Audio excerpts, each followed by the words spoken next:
G'day guys, Graham20 here. Graham just got a one package Mailday which I'll go over. First of all, I'd like to say this is a golfing video. There's no basketball cards in this one, but if you want to hang around and see a couple of sweet golf cards which I've started to PC again, sort of the new 2012 Gameused SP Upper Deck Golf. I've really taken a liking to this set. Those of you who have heard my story before, probably the first thing I PC'd out of cards was golf, then moved into basketball. So these cards came out, pretty exciting. I've got some more coming from Nick, probably in the coming months, which I'll really looking forward to getting, and some others I'll show off. So I'll start off by saying, and I know he looks at my side all the time, Tiger, stop calling me. I'm going to talk about you a bit. I'm just briefly going to mention congratulations, obviously, to Tiger Woods getting back on the #1 in the world ranking over McIlroy.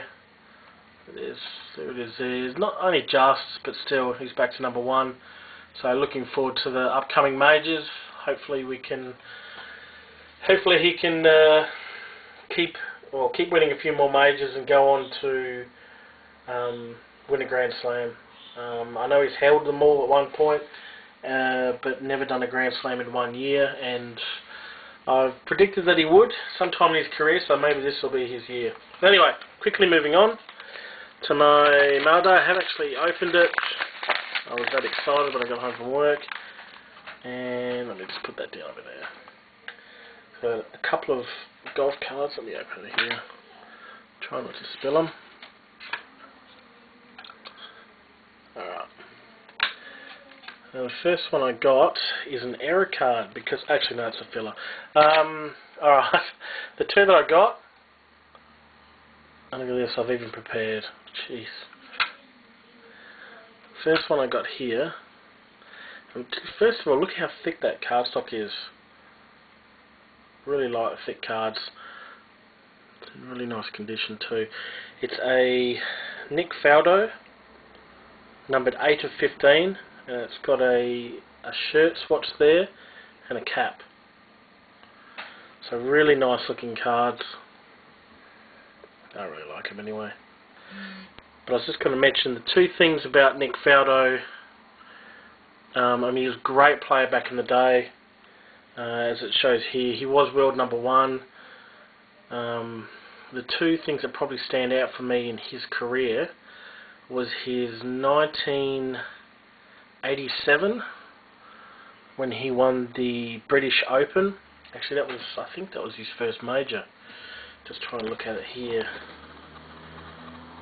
87, the Open Championship. That's the British Open. He actually won that tournament. And for those of you who don't play a lot of golf, probably not going to mean too much, but he had 18 pars on the fourth day, which was his breakthrough major win, but also just a huge feat. I mean, 18 pars. The British Open, usually around par wins it, so usually 1 or 2 under can be a winning score. But to go 18 holes and par every hole just showed the type of player he was. He was the type of player who always hung around, and he got the job done. He was a consistent player, and that's probably what that highlights there. And the other one here, and I'm shaking my head right now because this one still hurts. There's that one there. Whee. 1996 US Open. I still haven't forgiven him for it because he beat my man Greg Norman at the Masters, and it still pisses me off today that I was so excited. I always get up and watch the Masters over here. That starts at about 2 o'clock in the morning, and I got up thinking this is it, day 4, finally an Australian's going to win the Masters, and it's going to be Greg Norman, and he didn't win. As you know, Greg, I think he shot 77 in the final round, which is not a great score, don't get me wrong. It still hurts to talk about it, but congratulations to Nick Faldo. I think he shot a 67 final round, and once again, if you know golf, a 67 on day 4 at the Masters is insane. So he deserved the win. I say that through gritted teeth, but yep, that's the first golf card of the SP Golf, which I got, so I'm very happy with that one. And the next one here is another English player who is at the start of his career. Well, he's been around for a little bit, but I think he's ranked, geez, I'm guessing, I think he's just outside the top 10. But that person is Ian Poulter, number 13 of 15. Once again, cap, shirt, a pinstripe through the shirt. That looks pretty cool. Really nice card. Once again, they've done a really good job with this set. Very clean design. Really nice. Really happy to add that. In Poulter, well, I got this one. I'm not going for the whole set or anything. I'm just sort of picking out players that I really like. Obviously, Faudo had a pretty impressive career, but in Poulter is another guy who I've predicted big things for. I think he's definitely got a few majors in him. If you're a betting person, always put a couple of bucks on Ian Poulter in a British Open. He will win a British Open, and he's got the game. I'd probably say for a Masters, maybe a PGA. I'm not quite sure about the US Open. The US Open usually have to be extremely straight driver. Not that he's not, but you just have to have a crazy week of driving and accuracy. But he will win at least one major before he's done.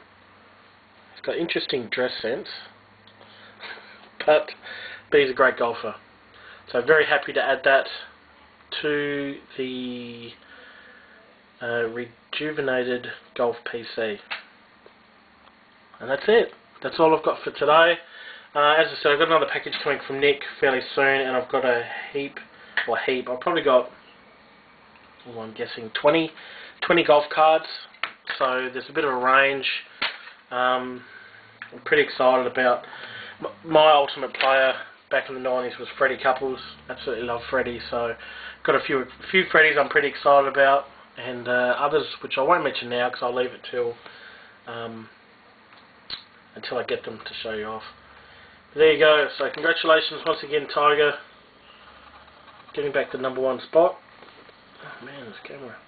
From Rory, only just so. Justin Rose. He's a player. I'm getting some cards of him in. I've met him, and I'll tell you a story about that later. But I also met that guy there. I've got a good story about Adam Scott. There's your top 10. Alright guys, thanks for watching. Actually watching a golf video, good for you. Good to broaden your horizons. Thanks guys.